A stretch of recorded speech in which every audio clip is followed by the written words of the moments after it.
you guys. James Gallagher, Wilkes-Barre. First off, I'd like to thank the city for its speedy response to our petition to lower the speed limit on our street. Although the speed limit was not lowered to what the residents of the street wanted. Thank you, Mr. Vacula, and thank you, Council, for your speedy efforts in this process. Second, in response to Mr. Vacula and his statement he made before, I would like to say all of that was taken out of context. When I came here and brought up about the banner, I brought it up in the aspect of people coming to our city, venturing to our downtown to eat, for entertainment venues, etc., and they may find it offensive. I at first said, you know, why is that there? But then I laughed. But then I realized where the source was coming from and why the banner was put there in response to our National Day of Prayer, which, again, I laugh every time I see it, and now it's not there anymore, and I still laugh. But I will continue to pray for him, and I will continue to pray for him all the time, actually. In response to Sean Walker came up here and said about the crime in the city. It was brought to my attention that on Sunday, a 911 call was placed on Nicholson Street for a stolen lawnmower. The responding officer took a while to get there, but when he got there, he told the resident that there was only four police officers patrolling our whole entire city. That's probably why the drug dealers and everyone else are running rampant in our city. If there's only 4 officers patrolling this whole big city, that's 1 officer for every 10,000 people in the city, and that is not good.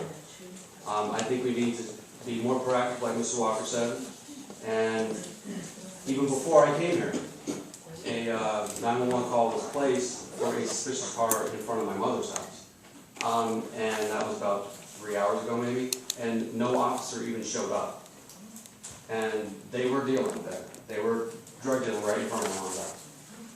Just to throw that out there, maybe that will help you guys take a stance in this whole situation. And last but not least, before I leave, Mr. Barrett brought up last meeting about certain streets that need their lines, the traffic lines painted. I actually did a little research. I don't know if you guys did, but started off. Now, when I say the lines need to be painted, I'm just not the yellow lines. It could be the dotted lines, the turn lines, whatever. Public Square, there's no dotted lines painted on 3 of the 4 sides. Penn Ave, from Franklin Street to Hazel, they need the dotted lines for the deciphering of the passing and the right lane. And from the South Street Bridge to North Street. Wilkes-Barre Boulevard, from Hazel to Northampton. Northampton Street, from Wilkes-Barre Boulevard to Penn Ave. Market Street, from Wilkes-Barre Boulevard to Penn Ave. Hazel Street, from Stanton to Maine. And Hazel Street is terrible because they fly down there. And there's no lines there. I mean, it's a terrible situation there. South Street, from the South Street Bridge to Empire Street. Franklin Street, from Wood all the way to South. And Scott Street, from Penn Ave to Wilkes-Barre Boulevard. And these are some of our major, heavily traveled streets. So, I mean, preventing accidents, I mean, this would be probably in the best interest of the city. And that's all I have. We did talk about street line painting, and that is a liquid fuels issue, is that correct? Normally done during the summer. Alright, but it will be line painting at some point, we hope.